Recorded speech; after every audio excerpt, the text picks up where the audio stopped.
Hello friends and dear student, एक बार फिर से आपका बहुत बहुत स्वागत है। तो आज के इस वीडियो में हम लोग पढ़ने वाले हैं बायोकेमिस्ट्री एंड क्लिनिकल पैथोलॉजी का चैप्टर नंबर 8। और ये जो 8वां चैप्टर है, इसके लिए बच्चे बहुत ज़्यादा परेशान हैं कि सर इसको जल्दी से पढ़ाइए। हालांकि और भी दूसरे सब्जेक्ट्स हैं जिनको मैं पढ़ा रहा था, ऐसा तो नहीं कि मैं खाली बैठा था, लेकिन बच्चे बार बार कह रहे थे सर ये वाला जो 8वां चैप्टर है ये कुछ ज़्यादा ही मुश्किल है, इस पर थोड़ा ज़्यादा फोकस करिए और इसको थोड़ा पढ़ा दीजिए, हम लोगों को बहुत दिक्कत आ रही है। बहुत सारे बच्चों के कमेंट्स मेरे पर्सनली आए और आप यूट्यूब पर भी जाके देख सकते हैं। तो अब मैंने सारे सब्जेक्ट के जब 7 चैप्टर कंप्लीट कर लिए हैं और फार्मेसी और एथिक्स के 8 कर दिया मैंने कंप्लीट, तो अब इसका नंबर आया है तो मैं इसको पढ़ा रहा हूँ, इसलिए कि मैं सारी चीज़ों को सिस्टमेटिक लेके चल रहा हूँ। ये नहीं कि एक ही सब्जेक्ट को पढ़ाता रहूँ बाकी को छोड़ दूँ। तो चलिए सारी बातें एक तरफ हैं, आज हम लोग शुरू कर रहे हैं बायोकेमिस्ट्री एंड क्लिनिकल पैथोलॉजी का चैप्टर नंबर 8, उसका ये पहला पार्ट है, ठीक है। और हम लोग क्या पढ़ेंगे तो मेटाबॉलिज्म, क्या पढ़ेंगे मेटाबॉलिज्म, और मेटाबॉलिज्म के अंदर भी कार्बोहाइड्रेट का मेटाबॉलिज्म पढ़ेंगे हम लोग, ठीक है। कार्बोहाइड्रेट का मेटाबॉलिज्म पढ़ेंगे।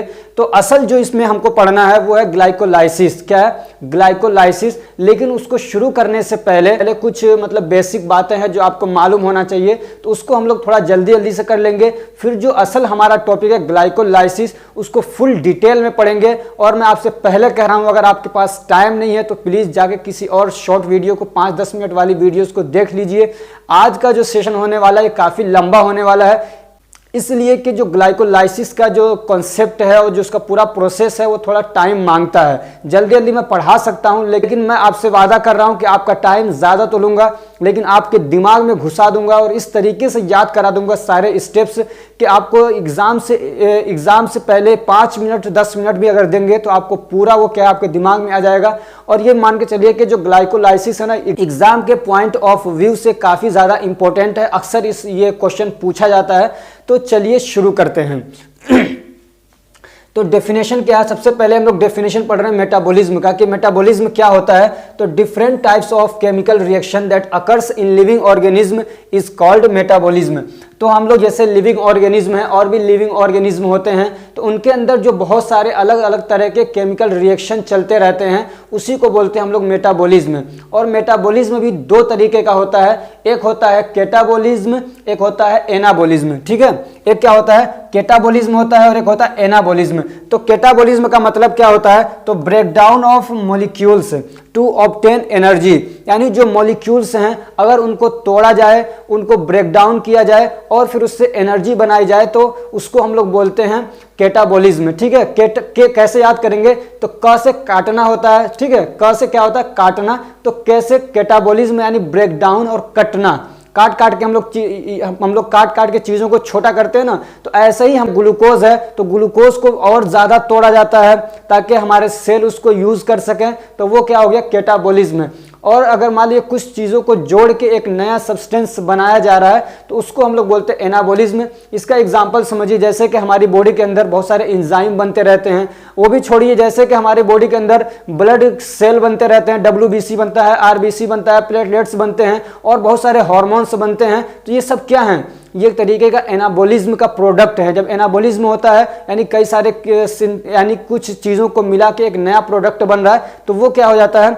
एनाबॉलिज्म, ठीक है।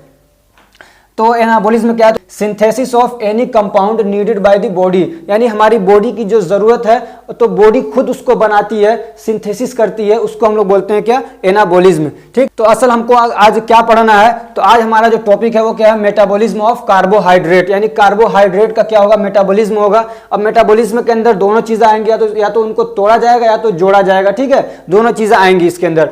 तो metabolism of carbohydrate is the simplest than other like protein and fat. तो जो कार्बोहाइड्रेट है इसका जो मेटाबॉलिज्म है वो दूसरे जो मॉलिक्यूल है जैसे कि प्रोटीन हो गया, फैट हो गया, उसके मुकाबले में वो ज्यादा आसान है। यानी कि ये कह सकते हैं कि कार्बोहाइड्रेट का तोड़ना ये ज्यादा आसान है बिलमुकाबिल किसके? फैट के और प्रोटीन के। इसीलिए हम लोगों की बॉडी को जब एनर्जी की ज़रूरत होती है और इमीडिएट एनर्जी की ज़रूरत होती है, यानी तुरंत एनर्जी चाहिए, तो हम लोग क्या यूज़ करते हैं? कार्बोहाइड्रेट यानी ग्लूकोज लेते हैं। आपने देखा होगा ना, जब लोगों को एनर्जी मतलब नहीं रहती है, उनको एनर्जी प्रोवाइड करना हो तो फ़ौरन ग्लूकोज चढ़ाया जाता है। आपने ये नहीं देखा होगा कि उसको प्रोटीन चढ़ाया जा रहा हो IV रूट के थ्रू, या उसको फैट चढ़ाया जा रहा हो, या लाओ भाई 1 किलो क्या क्या 1 किलो जाओ लेके आओ सरसों का तेल और उसको चढ़ा दो, तो ये तो नहीं देखा ना, ग्लूकोज चढ़ाया जाता है। इसलिए कि ये क्या होता है, सबसे सिंपलेस्ट होता है, बहुत आसानी से टूट जाता है और तुरंत एनर्जी प्रोवाइड कर देता है, ठीक है।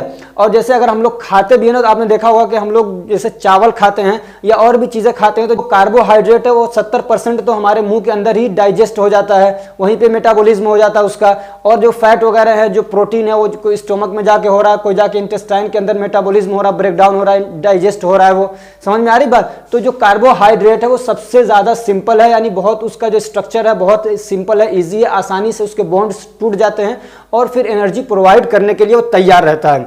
अब चलिए मान लिया हम लोगों ने खाना खाया, ग्लूकोज बन गया, ठीक है, ग्लूकोज बन गया हमारी बॉडी में, तो जितनी ज़रूरत होती है बॉडी उसको यूज़ कर लेती है, और जो ग्लूकोज बच जाता है उसको बॉडी क्या करती है, ऐसा नहीं कि बाहर निकाल देती है, उसको भी स्टोर करके रख लेती है। लेकिन वो जो स्टोर करती है ग्लूकोज के फॉर्म में नहीं, बल्कि ग्लाइकोजन के फॉर्म में उसको स्टोर करके रखती है, ठीक है। ये कुछ बातें हो गई।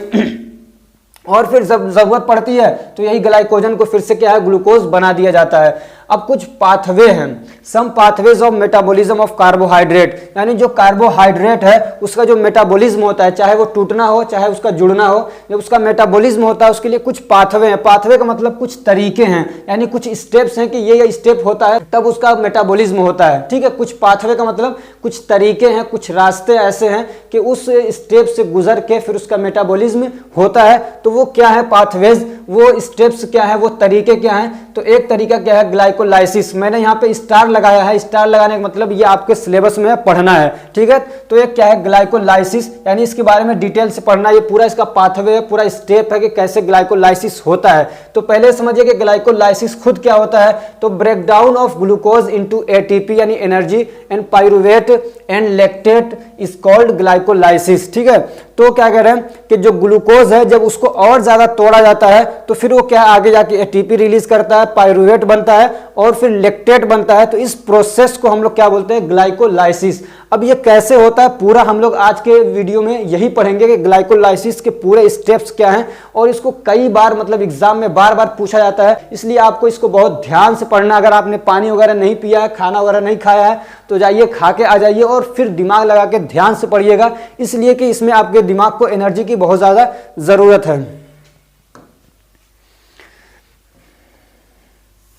तो एक पाथवे हम लोगों को क्या पढ़ना है, ग्लाइकोलाइसिस। दूसरा हम लोगों को पढ़ना है सिट्रिक एसिड पाथवे, ठीक है। क्या पढ़ना है, सिट्रिक एसिड पाथवे। इसको हम लोग या सिट्रिक एसिड साइकिल भी बोलते हैं, या फिर इसको क्रेब्स साइकिल भी बोलते हैं, या फिर हम लोग इसको TCA भी बोलते हैं, यानी try carboxylic acid cycle, TCA try carboxylic acid cycle. तो ये जो सिट्रिक एसिड पाथवे इसको 3 नाम से जाना जाता है, मतलब तीनों का एक ही है। तो ये क्या है, it is the common metabolic pathway of carbohydrate fat and protein oxidation, यानी जो क्या कहते हैं, जो प्रोटीन है हमारा, फैट और कार्बोहाइड्रेट है, इन सब को तोड़ने का जो एक पाथवे है वो क्या है, सिट्रिक एसिड पाथवे। यानी इस वाले पाथवे से सबको तोड़ा जाता है, सबका मेटाबॉलिज्म होता है। इसके बारे में भी आपको पढ़ना है, आपके सिलेबस में पूछ रखा है TCA के बारे में, ठीक है। तीसरा को क्या पढ़ना है, ग्लाइकोजेनेसिस। क्या पढ़ना है, ग्लाइकोजेनेसिस। ये 3 चीजें आपको कार्बोहाइड्रेट के मेटाबॉलिज्म के अंदर पढ़ना है, ठीक। तो ये क्या होता है ग्लाइकोजेनेसिस। तो in this pathway the glycogen is synthesized from glucose. तो ग्लूकोज से जब ग्लाइकोजन बनता है, ग्लूकोज से ग्लाइकोजन बनने का जो पूरा प्रोसेस है, जो पूरा तरीका है, जो पूरा स्टेप है, जो पूरा रास्ता है, उसको बोलते हैं ग्लाइकोजेनेसिस। क्या बोलते हैं, ग्लाइकोजेनेसिस, ठीक है।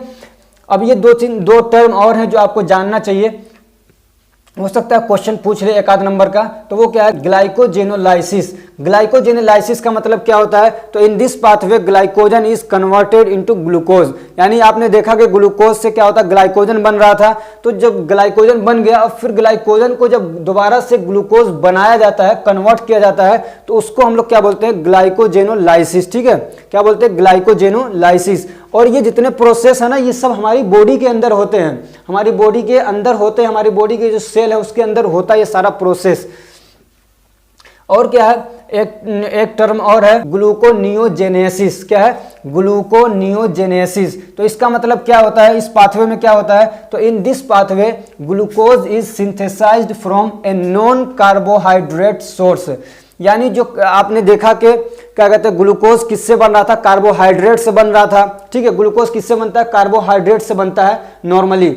लेकिन अगर ग्लूकोज कार्बोहाइड्रेट के अलावा किसी और चीज से बन रहा है, किसी और चीज यानी फैट या प्रोटीन से बन रहा है, तो उस प्रोसेस को हम लोग बोलते हैं ग्लूकोनियोजेनेसिस। ठीक है, क्या बोलते हैं, ग्लूकोनियोजेनेसिस। जब क्या कहते हैं, कार्बोहाइड्रेट के अलावा किसी और सोर्स से, किसी और चीज से अगर ग्लूकोज बन रहा है तो उसको हम लोग बोलते हैं ग्लूकोनियोजेनेसिस। और ये कब जरूरत पड़ती है, मान लीजिए हम लोग खाना खाते हैं, हमको ग्लूकोज मिल जाता है, हमारी जरूरत बॉडी की पूरी हो जाती है। ठीक, और फिर उसके अलावा कुछ ग्लाइकोजन के फॉर्म में ग्लूकोज जमा हो जाता है। लेकिन मान लीजिए मैं क्या रोजा रख रहा हूँ, फास्टिंग कर रहा हूँ, कंटिन्यू कर रहा हूँ, तो हमारी बॉडी के जो ग्लूकोज थे वो खत्म हो गए, उसके अलावा जो ग्लाइकोजन थे वो खत्म हो गए। तो अब हमारी बॉडी के जो प्रोटीन है, जो फैट जमा है, वो टूटना शुरू होते हैं और फिर उससे क्या होता है, ग्लूकोज बनता है और हमारी बॉडी की ज़रूरतें पूरी होती हैं। तो ये जो प्रोसेस है, यानी फैट से और प्रोटीन से ग्लूकोज का बनना, उसको हम लोग बोलते हैं ग्लूकोनियोजेनेसिस। तो ये बाद में यूज होते हैं, यानी ये वाला स्टेप बाद में आता है। पहले जो क्या है, ग्लूकोज को तोड़ के उससे एनर्जी प्रोवाइड की जाती है, जिसके बारे में हम लोग पढ़ने जा रहे हैं, वो क्या है, ग्लाइकोलाइसिस। ठीक है,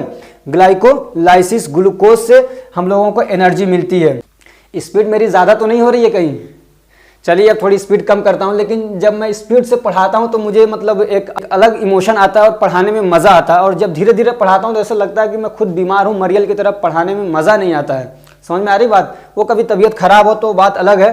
तो हम लोग अब क्या पढ़ने जा रहे हैं, ग्लाइकोलाइसिस। क्या पढ़ेंगे, ग्लाइकोलाइसिस। याद रखिएगा, ये क्वेश्चन बार बार पूछा जाता है एग्जाम के अंदर, जो नीट का एग्जाम होता है उसमें भी ये सारे क्वेश्चन इससे बनते हैं। ठीक है, तो ग्लाइकोलाइसिस क्या है, glycolysis is an important pathway of carbohydrate metabolism. तो जो कार्बोहाइड्रेट का मेटाबॉलिज्म होता है, तो जो सबसे मेन पाथवे, जो सबसे इंपॉर्टेंट पाथवे है, यानी जिस तरीके से ज्यादा मतलब कार्बोहाइड्रेट को मेटाबोलाइज किया जाता है, यानी ग्लूकोज को मेटाबोलाइज किया जाता है, तोड़ा जाता है, तो वो कौन सा पाथवे, वो ग्लाइकोलाइसिस है। ठीक है, and it occurs in the cytoplasm of a living cell. और ये प्रोसेस कहाँ पे होता है, ग्लाइकोलाइसिस कहाँ पे होता है, तो ये जो हमारे सेल होते हैं, यानी लिविंग ऑर्गेनिज्म के जो सेल होता है, उसके अंदर जो साइटोप्लाज्म होता है, जिसको साइटोसोल भी बोलते हैं, तो साइटोसोल के अंदर ये प्रोसेस होता है। ठीक, अब इसी साइटोसोल के अंदर और भी बहुत सारी चीजें होती है। इसी के अंदर एंजाइम भी होते हैं अलग अलग तरीके के, इसी के अंदर एटीपी भी होता है, एडीपी भी होता है। ठीक है, तो इस साइटोसोल के अंदर, साइटोप्लाज्म के अंदर बहुत सारी चीजें होती हैं। Glycolysis is important to maintain ATP balance. अभी आप कोई क्वेश्चन पूछ सकता है, या आप ही के दिमाग में आना चाहिए कि मतलब ग्लाइकोलाइसिस क्यों कराते हैं, आखिर बॉडी क्यों करती है ग्लाइकोलाइसिस, तो एटीपी को बैलेंस करने के लिए। ठीक है, यानी हमारी बॉडी जो हमारे जो सेल हैं वो एनर्जी यूज करते हैं, तो वो डायरेक्टली ग्लूकोज को यूज नहीं कर सकते हैं, बल्कि उसको एटीपी बनाया जाता है, फिर उस एटीपी को वो क्या करते हैं, यूज करते हैं। तो एटीपी का जो लेवल है उसको मेंटेन करने के लिए ग्लाइकोलाइसिस का प्रोसेस चलता रहता है कंटिन्यू हमारी बॉडी के अंदर, सेल के अंदर।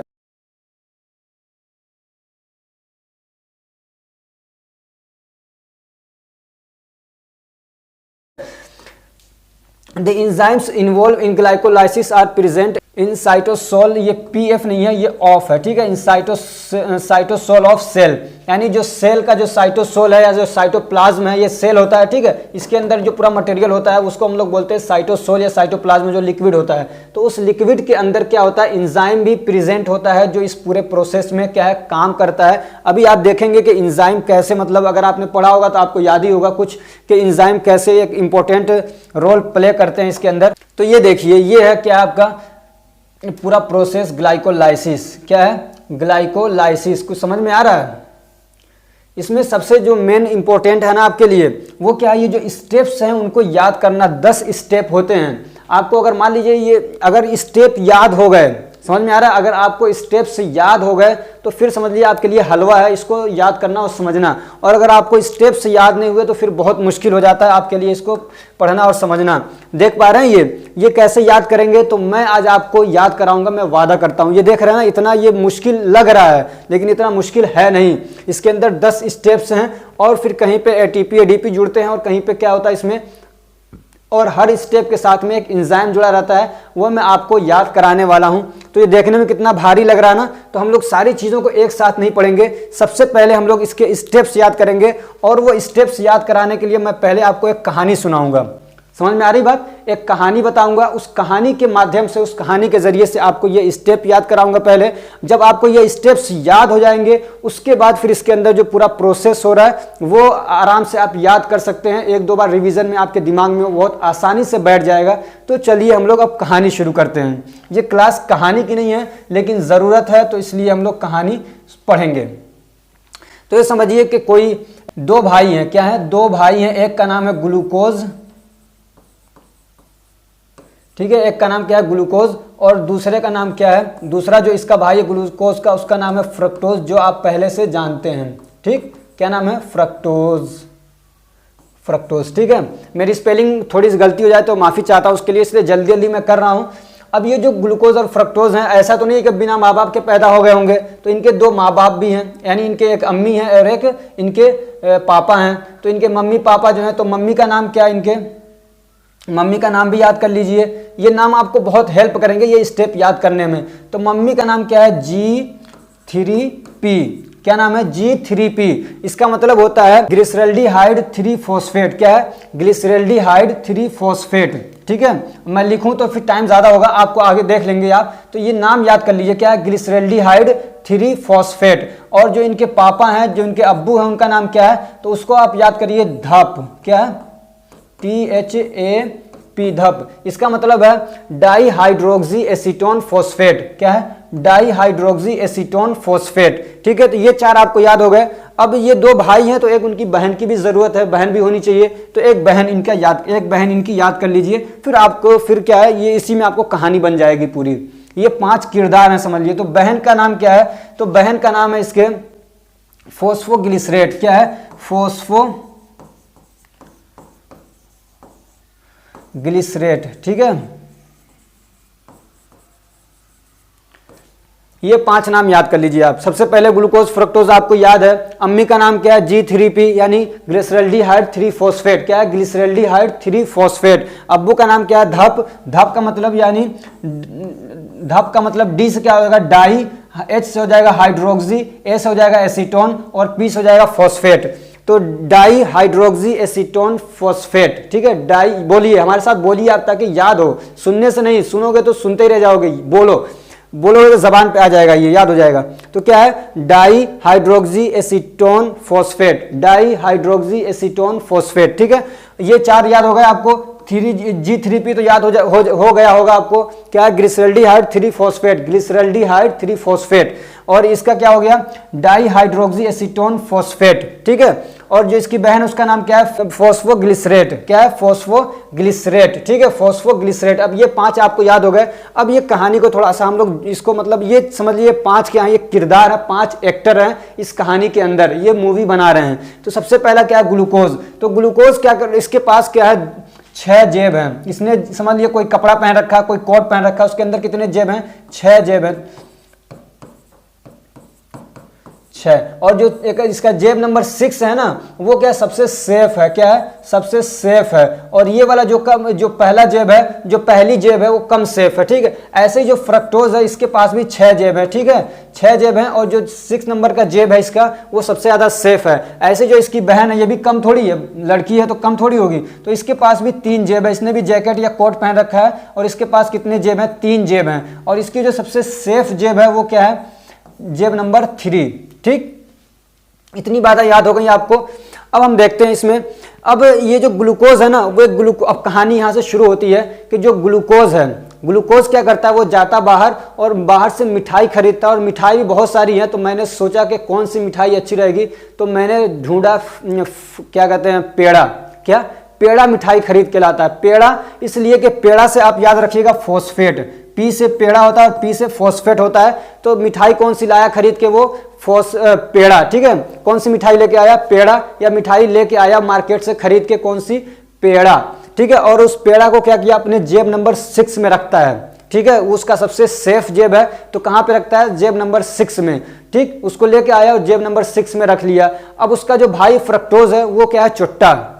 समझ में आ रही? वो क्या है? चोर है, चुट्टा है। उसने देखा अच्छा मेरा बड़ा भाई पेड़ा खरीद के लाया, वो गया और उसकी जेब से निकाल लिया। हालांकि वो जेब उसकी सेफ थी, लेकिन वहां से भी चुरा लिया, बड़ा वाला चुट्टा है। अब जो चोर होता है ना, उसकी आदत होती है कि एक बार चोरी करता है ना तो उसका पेट नहीं भरता, उसके पास है लेकिन पेट नहीं भरता है। उसने अच्छा ये कहाँ से लाया, गया उसी दुकान से एक और पेड़ा चुरा के ले आया। और ये पेड़ा मैं बोल रहा हूँ, इसको आप फॉस्फेट समझिएगा, ठीक है ना। एक पेड़ा और चुरा के ले आया, इसके पास 2 पेड़े हो गए। तो एक पेड़ा को इसने अपने रखा जेब नंबर 6 में और एक पेड़ा को रखा अपने जेब नंबर 1 में, ठीक।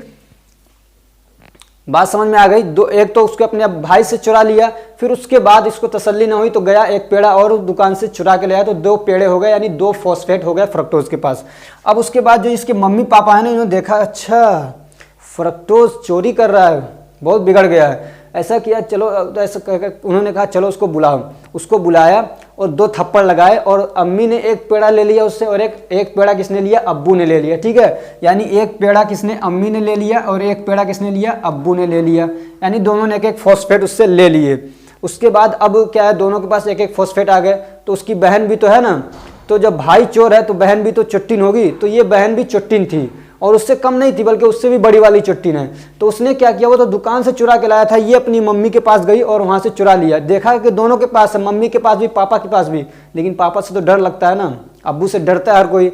तो उसने क्या किया, अपनी अम्मी के पास में जो रखा था उसको चुरा लिया, और थी चुट्टिन तो अपने भाई की तरह एक से सबर नहीं हुआ, गई एक और दुकान से चुरा के लेके आ गई। अब इसके पास जेब कितनी है, 3।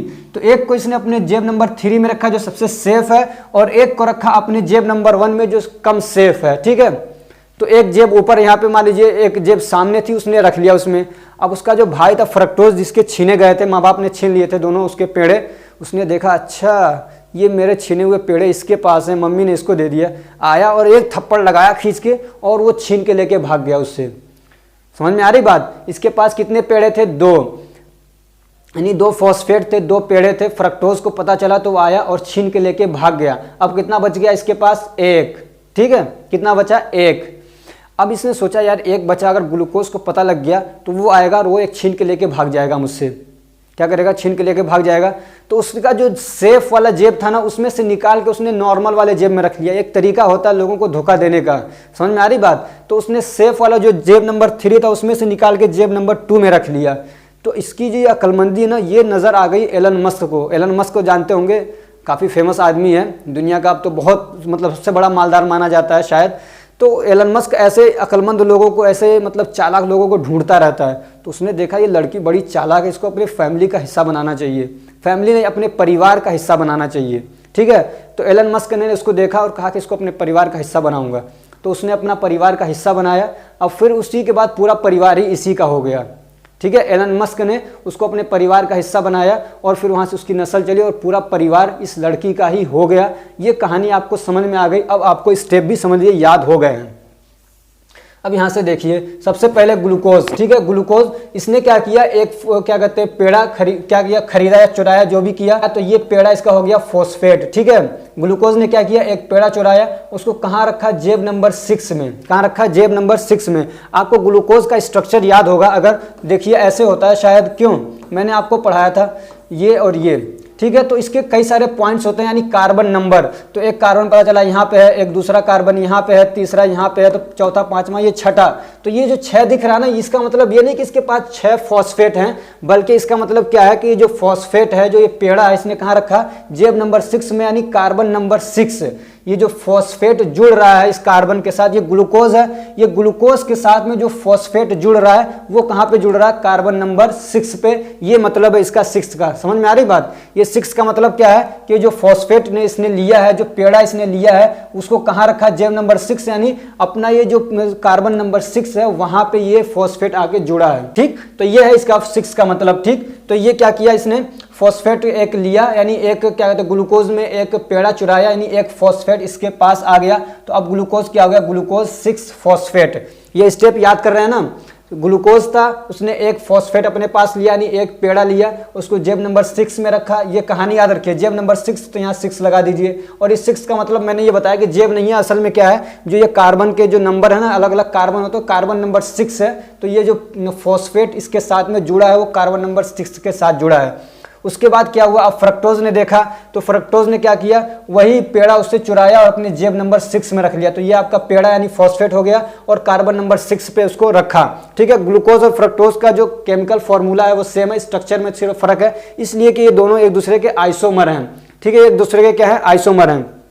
और भी बहुत सारी बातें हैं जो मैं आपको टाइम से बताता रहूंगा। ठीक है, तो ये आपको 2 स्टेप याद हो गए, यानी पहले ग्लूकोज 6 फॉस्फेट बन गया, उसके बाद अब जो ग्लूकोज है उसने क्या किया, अब जो फ्रक्टोज है उसने क्या किया, ग्लूकोज से चुरा लिया, तो अब वो पेड़ा किसके पास आ गया, फ्रक्टोज के पास आ गया। अब फ्रक्टोज ने आपने पढ़ा के फ्रक्टोज मतलब बड़ा वाला चुट्टा था, एक तो अपने जेब नंबर 6 में उसने रखा था एक फॉस्फेट, एक और चुरा के ले आया, यानी एक पेड़ा और चुरा के ले आया, तो 2 पेड़े हो गए, कितने, 2 हो गए। तो एक को उसने रखा जेब नंबर 1 में और एक को रखा जेब नंबर 6 में, यानी एक को रखा कार्बन 1 पे और एक फास्फेट को जोड़ा कार्बन नंबर 6 पे, ये है इसका मतलब 1,6 का। ठीक है, और जब 2 इसके पास पेड़े हो गए यानी 2 इसके पास फॉस्फेट हो गए, इसको हम लोग बोलते हैं बिस फॉस्फेट। तो फ्रक्टोज उसके पास 2 फॉस्फेट है, एक रखा जेब नंबर 1 में, एक को रखा जेब नंबर 6 में। ठीक है, याद रहेगा, फ्रक्टोज 1,6 बिस फॉस्फेट। ठीक, इतना समझ में आ गया। अब फिर क्या होता है आगे के आपने पढ़ा कि जब इसके पास 2 पेड़े आ गए तो उसके मम्मी पापा ने देखा कि यार ये तो चोरी किया, इसके पास तो 2 पेड़े हैं, तो एक किसने छोड़ लिया, एक छीन लिया उसके पापा ने, जिसका नाम हम लोगों ने पढ़ा था धप, यानी डाईहाइड्रोक्सी एसीटोन फॉस्फेट। तो एक फॉस्फेट इनके पास आ गया और एक फॉस्फेट इसके पास आ गया जो इसकी मम्मी थी G3P, यानी ग्लिसरल्डिहाइड 3 फॉस्फेट। ठीक है, ग्लिसरल्डिहाइड 3 फॉस्फेट। तो अब ये क्या हुआ, जो ये फ्रक्टोज था इसके अंदर 6 कार्बन होते हैं ना, तो 3 कार्बन इधर आ गया, 3 कार्बन इधर आ गया, एक फॉस्फेट इधर, एक फॉस्फेट इधर, और ये टूट गए। ठीक है, ये क्या हो गए, टूट गए, यानी मम्मी पापा बन गए, समझ लो, एक इसकी मम्मी है, ये पापा है। तो ये जो फ्रक्टोज था ये टूट गया 2 हिस्सों के अंदर, ये ग्लाइकोलाइसिस हो रहा है ना। तो ये समझिए कि जो हम लोग अभी क्या पढ़ रहे हैं कि ये जो फॉस्फेट था यानी जो पेड़ा था, एक इसके पास आ गया और एक इसके पास आ गया, ये स्टेप याद कर रहे हैं हम लोग। उसके बाद जब इसके पास आ गया मम्मी से, ये पापा है तो इससे तो चुरा नहीं पाएगी, तो ये जो मम्मी है उससे चुराया किसने, उसकी बहन ने, उसका नाम क्या था, फॉस्फोग्लिसरेट, बहन का नाम क्या था, फॉस्फोग्लिसरेट। तो उसने एक क्या किया, अपनी अम्मी से एक फॉस्फेट यानी एक पेड़ा चुरा लिया, तो वो एक यहाँ पे आ गया। और ये मैंने ये भी कहा था कि ये चुट्टिन थी अपने भाई की तरह से, जैसा भाई चोर था ऐसे ये भी चुट्टिन थी। तो एक और जाके इसने दुकान से चुरा लिया था, तो इसके पास कितने हो गए थे, 2 फॉस्फेट हो गए थे।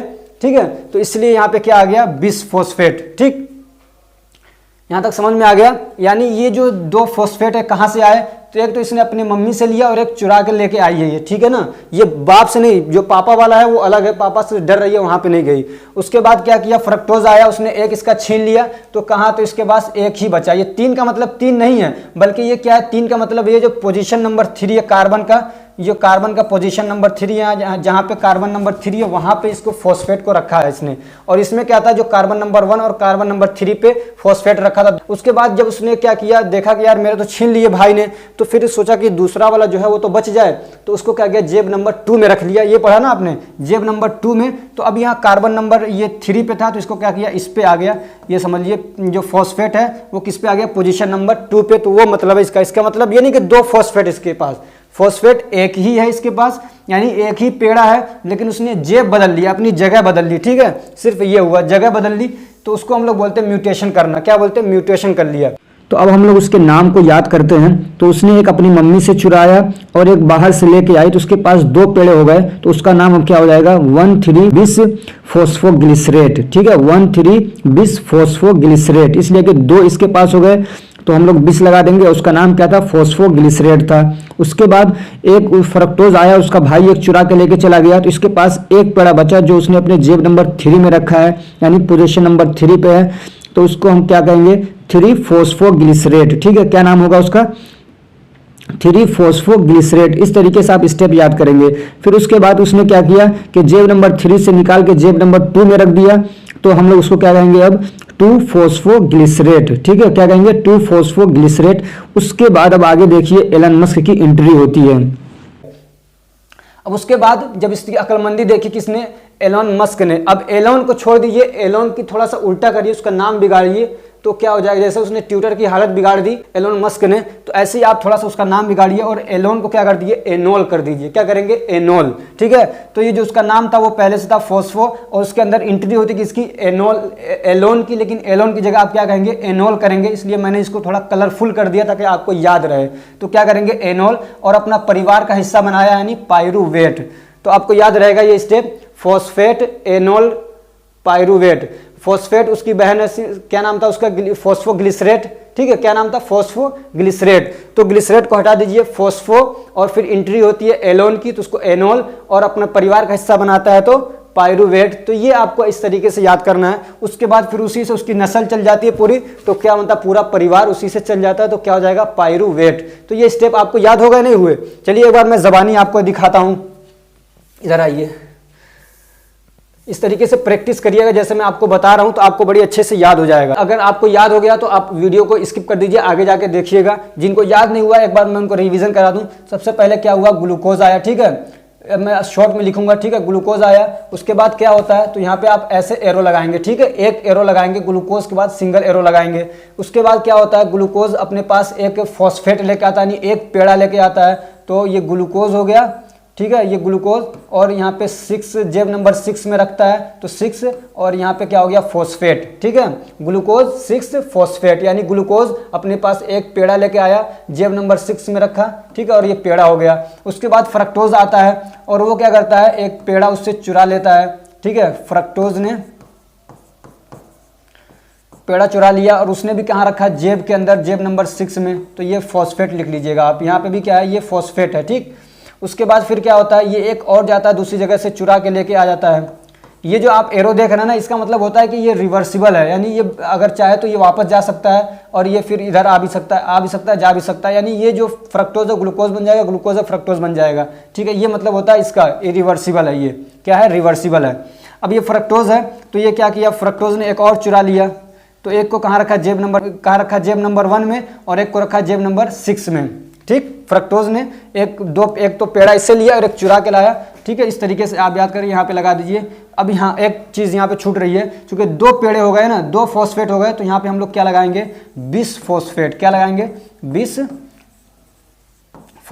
ठीक, इतना याद हो गया, बिसफॉस्फेट लगा दिया। उसके बाद अब इसकी मम्मी पापा आ जाते हैं। मम्मी का नाम क्या पढ़ा था आपने, G3P। ठीक है, G3P यानी ग्लिसरल्डिहाइड, ये Gl है, ग्लिसरल्डिहाइड। ठीक है, ग्लिसरल्डिहाइड। और फिर ये क्या, 3 फॉस्फेट, ग्लिसरल्डिहाइड 3 फॉस्फेट। और इसका बाप जो था उसका क्या नाम था, धप। क्या था, धप। धप का मतलब आप याद कर लीजिएगा क्या है, di hydroxy acetone phosphate, di hydroxy acetone phosphate. ठीक, अब उसके बाद क्या होता है, दोनों ने एक एक फॉस्फेट इससे ले लिए। ठीक है, और ये इधर उधर हो जाता है। फिर उसके बाद क्या होगा, तो इसकी जो बहन है उसका क्या नाम था, बोलिए क्या नाम था उसका, फॉस्फोग्लिसरेट। क्या नाम था, फॉस्फोग्लिसरेट।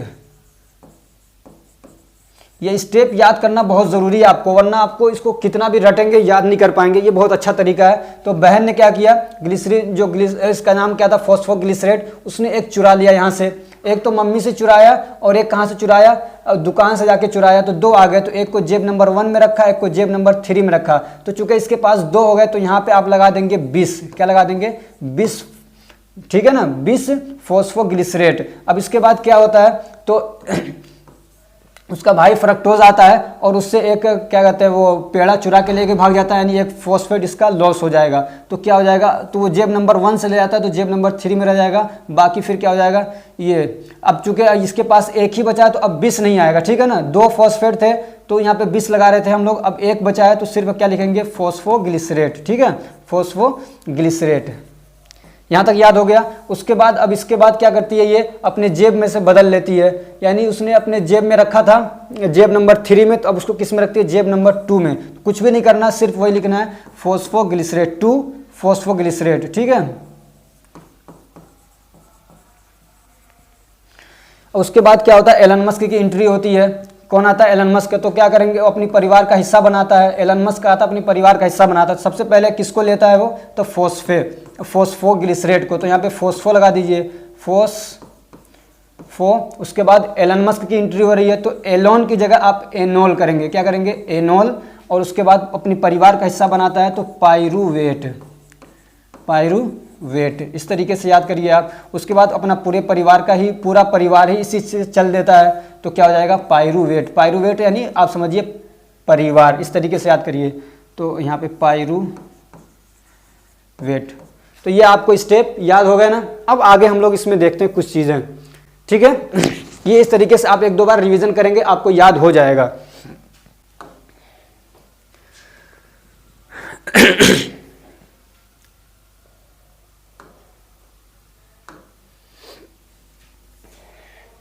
अब कुछ चीज़ें याद रखिए। अब ये जो ग्लूकोज है ना, जब इसके पास वो क्या कहते हैं, अपने पास जब ग्लूकोज है और जब अपने पास वो क्या कहते हैं फॉस्फेट लेके आता है। मुझे गर्मी हो रही है, बहुत कब से बोल रहा हूँ ना, गर्मी लगने लगी है बहुत, हालांकि कुछ पहन नहीं रखा है फिर भी। तो जब ग्लूकोज अपने पास फॉस्फेट लेके आता है, तो उसके यहाँ पे 2 चीज़ें होंगी। एक तो क्या होगा, जब भी कहीं पे, अब याद रखिए एक रूल, एक फॉर्मूला, कि जहाँ पे भी कहीं पे भी एक फॉस्फेट जुड़ेगा यानी एक पेड़ा आएगा, वहाँ पे एटीपी यूज होगी। क्या होगी? एटीपी यूज होगी, याद रखिएगा। तो आप इसको ऐसे बनाएंगे, कैसे बनाएंगे इसको? इसके अंदर मिला के ऐसे बनाइए, ठीक है ना। यहाँ से एरो ऐसे निकाल दीजिए, यहाँ पे लिखिए ATP। जहाँ पे भी कोई भी मतलब जहाँ पे भी फॉस्फेट अगर यूज हो रहा है, यानी ऐड किया जा रहा है फॉस्फेट को जोड़ा जा रहा है, तो वहाँ पे क्या होगा? ATP यूज होगा, ठीक है। ये फॉस्फेट कहाँ से मिल रहा है? तो इसी ATP से मिल रहा है। ATP के अंदर फॉस्फेट होता है ना, आपने पढ़ा होगा एडिनोसिन ट्राइफॉस्फेट। तो इसके अंदर 3 फॉस्फेट हैं। समझ में आ रही बात? ये फॉस्फेट कहाँ से आ रहा है, ये पेड़ा कहाँ से आ रहा है? तो ये एटीपी के अंदर से आ रहा है। तो ये एटीपी कहाँ रहता है? साइटोसोल के अंदर रहता है, यानी सेल का जो अंदर का प्लाज्मा है उसके अंदर एटीपी मौजूद रहता है। तो उस एटीपी में से एक पी, इसके अंदर कितने हैं? 3 फॉस्फेट हैं। एडिनोसिन ट्राइफॉस्फेट और 3 फॉस्फेट इसके अंदर हैं। तो एक फॉस्फेट वो इसको देता है, जो यहाँ पे आ रहा है आपको जो दिख रहा है। यहाँ पे ये 6 का मतलब 6 नहीं है, बल्कि पोजीशन 6 पे एक फॉस्फेट है। तो जब ये एटीपी है, जब अपना एक फॉस्फेट दे देता है, तो ये क्या बन जाता है? ADP, यानी एडिनोसिन डाइफॉस्फेट। क्या हो जाएगा? Adenosine diphosphate. ट्राई था तो डाई हो जाएगा, डाई का मतलब 2। तो ये क्या बन जाएगा? Adenosine diphosphate. तो ये फार्मूला याद किया आपने। जहां पे भी एक फॉस्फेट ऐड होगा, जहां पे भी कोई फॉस्फेट ऐड होगा, वहां पे ATP यूज होगा, और फिर वो ATP क्या बन जाएगा? ADP बन जाएगा। आप उसको इस तरीके से एरो बना के दिखाएंगे, ठीक। एक बात याद रखिए, ये तो एक तो कहाँ पे ऐड हो रहा था? ATP यहाँ पे यूज हो रहा था। एक फॉस्फेट यहाँ पे ऐड हुआ, तो एक ATP यहाँ पे लगा दिया। एक दूसरा कहाँ पे यूज हो रहा था? ये फ्रक्टोज जो चुट्टा गया था, चुरा के लेके आया था, तो एक तो था इसके पास, एक और यूज किया, तो एक फिर ATP यहाँ पे यूज हो जाएगी। इसी में से फॉस्फेट ये कहाँ चुराने गया था? ये ATP में से चुरा के लाया था, ठीक है। ATP में से चुरा के लाया, तो ये क्या बन जाएगा? ADP, ठीक। ये आपको इतना समझ में आ गया। अब इसके अलावा ये समझिए कि अगर कहीं से निकाला जा रहा है फॉस्फेट को, एक तो फॉस्फेट ऐड किया जा रहा है तो ATP यूज होगा। अगर कहीं से मान लीजिए फॉस्फेट पहले से उसको निकाला जा रहा है, तो कहाँ भेजेंगे उसको? तो इसी ATP के पास भेजेंगे, जहां से निकला था वहीं वापस जाएगा। सिर्फ एक ये जगह है जहां पे ऐड हम लोग करते हैं, ये वाला पोजीशन आप याद रखिएगा, बाद में हम पढ़ाएंगे उसको। तो जहां पे हम लोग ऐड करते हैं, फॉस्फेट ऐड हो रहा है लेकिन फिर भी वहां पे ATP नहीं यूज हो रहा है, कुछ और यूज होगा। दूसरा उसके बाद यहाँ पे दोनों पे ऐड हो रहा था, और यहाँ पे क्या हो रहा है? देखिए यहाँ पे 2 फॉस्फेट थे तो निकल रहा है, तो यहाँ पे क्या होगा? तो यहाँ पे ADP आएगा और अपने पास ले लेगा उसको, तो वो क्या बन जाएगा? ATP। ये फार्मूला याद रखिएगा, बहुत आसानी हो जाएगी, ठीक है। तो जहाँ पे फॉस्फेट घुसाया जाएगा वहाँ पे भी क्या करेंगे? ATP लगाएंगे, ठीक है, और ADP बन जाएगा। जहां से निकाला जाएगा तो वहां पे ADP यूज होगा और वो ATP बन जाएगा, ठीक है। 2 थे तो एक और जुड़ जाएगा, तो क्या हो जाएगा? ये एडिनोसिन डाइफॉस्फेट था, तो एक और जुड़ जाएगा, तो क्या हो जाएगा? ट्राइफॉस्फेट। तो एक यहाँ पे हो जाएगा। उसके अलावा यहाँ पे देख रहे हैं आप फॉस्फेट है, तो इस फॉस्फेट को हटाया जा रहा है। क्या किया जा रहा है? हटाया जा रहा है। देख रहे हैं पाइरूवेट के अंदर फॉस्फेट नहीं दिख रहा, तो यहाँ पे भी एक ADP यूज होगा। इसको आप यहाँ पे इससे मिला के बनाइएगा। और दूसरी बात, ये देख रहे हैं ना, कलरफुल करके बनाएंगे तो अच्छा रहेगा। यानी आपने जो ये पूरा स्टेप बनाया उसको दूसरे कलर से करिए, और उसके जो ADP ATP लिख रहा है उसको दूसरा कलर से लिखिए। और अगर इंजाइम वगैरह भी हम लोग जोड़ते हैं तो उसका तीसरा कलर यूज कर लेते हैं, तब बहुत अच्छा रहेगा, आपको अच्छे मार्क्स मिल सकते हैं। तो यहाँ पे क्या हो जाएगा? ADP, ठीक है।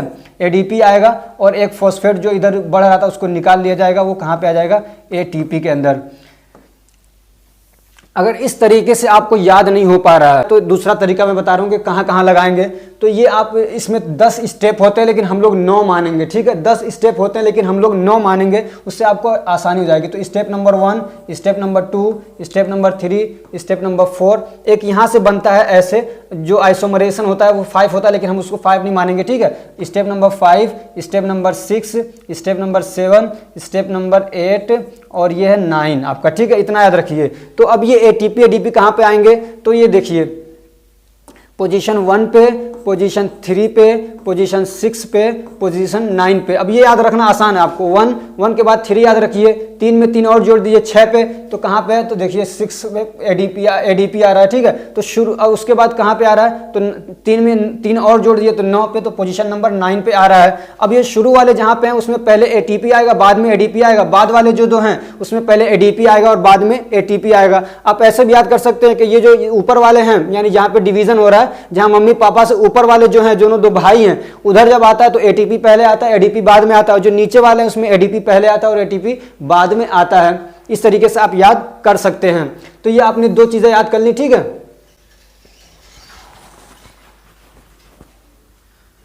थोड़ा सा इसको कंप्लीट कर लूँ थोड़ा, ठीक। तो ये एटीपी एडीपी का चक्कर आपका खत्म हो गया, ठीक। अब एक जगह और है कि जब ये वाला मतलब यहाँ पे होता है, जब ये क्या कहते हैं ग्लिसरॉल्डिहाइड से, अब इसकी जो ये बहन है जब वहाँ से एक फॉस्फेट लेती है तो वहाँ पे क्या होता है, ठीक है। वहाँ पे क्या होता है, तो यहाँ पे क्या होता है, NAD यूज होता है। यहाँ पे आप, मैं ऐसे बना रहा हूँ इधर लाके, ठीक है। तो यहाँ पे क्या होगा, NAD, ऐसे याद कर लीजिएगा NAD, और इसमें साथ में फॉस्फेट एक और जुड़ा है तो इसी में फॉस्फेट भी जोड़ लीजिए, NADP। क्या हो जाएगा, NADP, ठीक है। क्या होगा, NADP, और फिर ये क्या बन जाएगा, NADH। क्या बन जाएगा, NADH बन जाएगा। यहाँ 2 लगा देते हैं तभी ठीक है, नहीं लगाते तब भी ठीक है। सिर्फ ये वाला आप ऐसे याद कर लीजिए, बाकी मैं सब आपको याद करा दूंगा, ठीक है ना। तो ये वाला प्रोसेस आप याद कर लीजिए। क्या यहाँ पे NADP लगेगा, ठीक है। अब इसका फुल फॉर्म भी मैं बता चुका हूँ कई बार, पीछे कई सारे वीडियोज़ में, टाइम नहीं है, ठीक है। तो मैं अब जल्दी जल्दी कर रहा हूँ थोड़ा। तो आप लोग कहते हो कि सर थोड़ा जल्दी पढ़ाइए, लेकिन अभी आपने कुछ सेकंड्स पहले सुने होंगे कि जिनका स्टूडियो मैं यूज़ करता हूं, जिनके रूम पे जाके मैं पढ़ाता हूं, वो ये कह रहे थे कि थोड़ा जल्दी कर लीजिए, मुझे खाना भी बनाना है।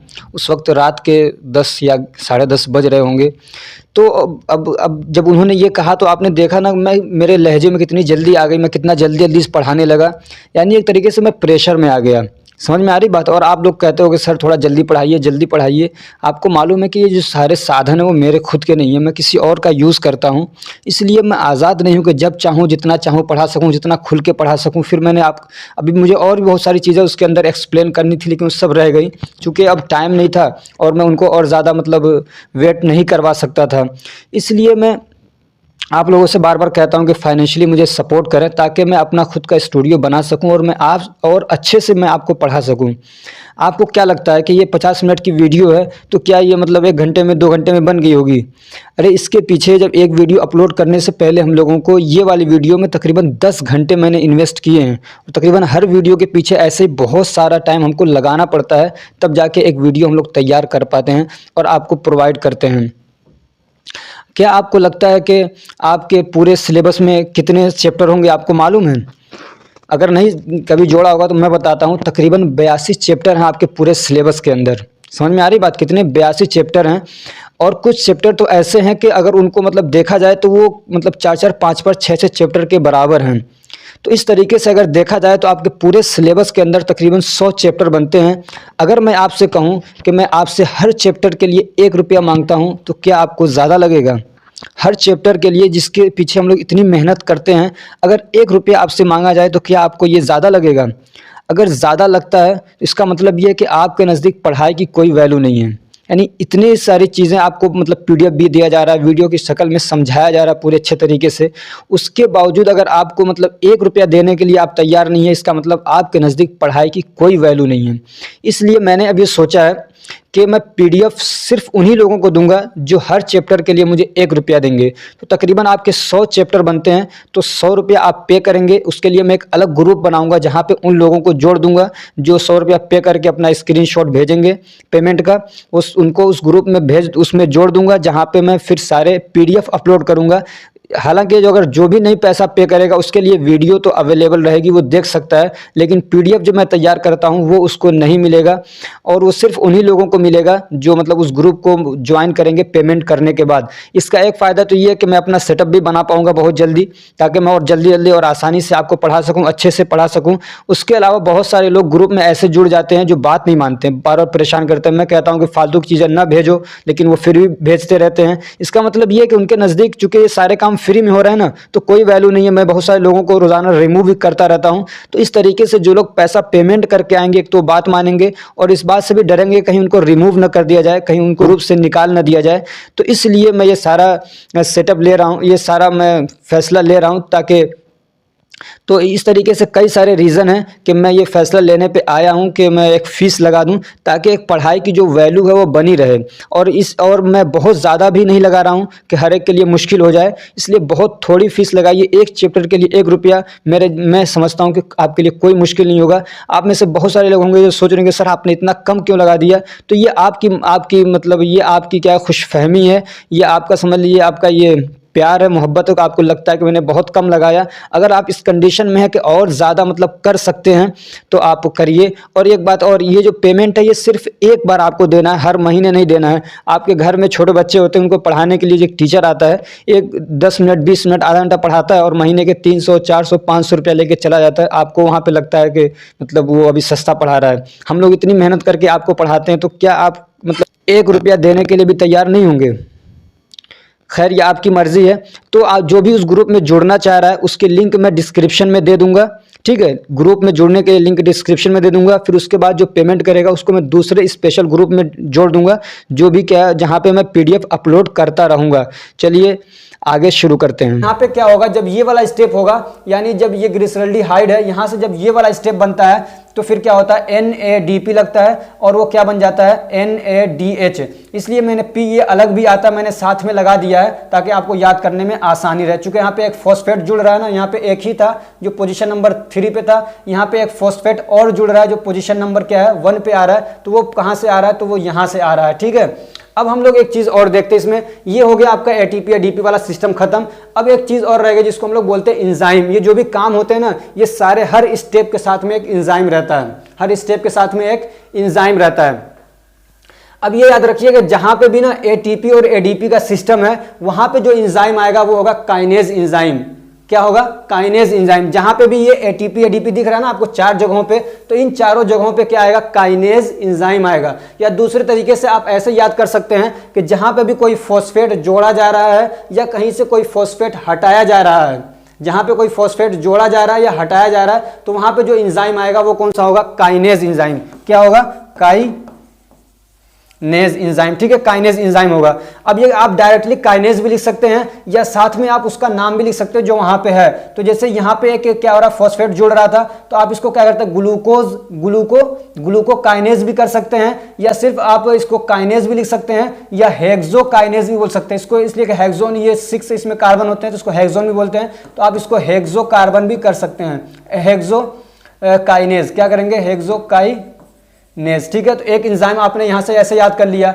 अब इसमें क्या हो रहा था, ये आपको थोड़ा सा दिमाग लगाना पड़ेगा। तो जो ग्लूकोज होता है और जो फ्रक्टोज होता है, ये क्या होते हैं? आपस में एक दूसरे के आइसोमर होते हैं। क्या होते हैं? आइसोमर होते हैं, यानी दोनों का केमिकल फॉर्मूला सेम होता है और उनका स्ट्रक्चर अलग अलग होता है, उसको हम लोग बोलते हैं आइसोमर। तो यहाँ पे जो एंजाइम लगता है, ये दोनों आपस में एक दूसरे के आइसोमर हैं, तो यहाँ पे जो एंजाइम लगता है उसको हम लोग बोलते हैं आइसोमरेज। क्या बोलेंगे? आइसोमरेज। सिर्फ आप आइसोमरेज लिखते हैं तब भी काम चल जाएगा, लेकिन अगर आपको और बड़ा करना तो आप करेंगे फॉस्फोग्लूको आइसोमरेज। क्या बोलेंगे? फॉस्फेट या फॉस्फोग्लूको आइसोमरेज, ठीक है। आइसोमरेज, ये मैं यहां लिख दे रहा हूं, आइसोमरेज, ठीक है, आइसोमरेज। और ये PDF में आपको लिखा हुआ मिल जाएगा सब, इसलिए मैं थोड़ा जल्दी अब कर रहा हूं।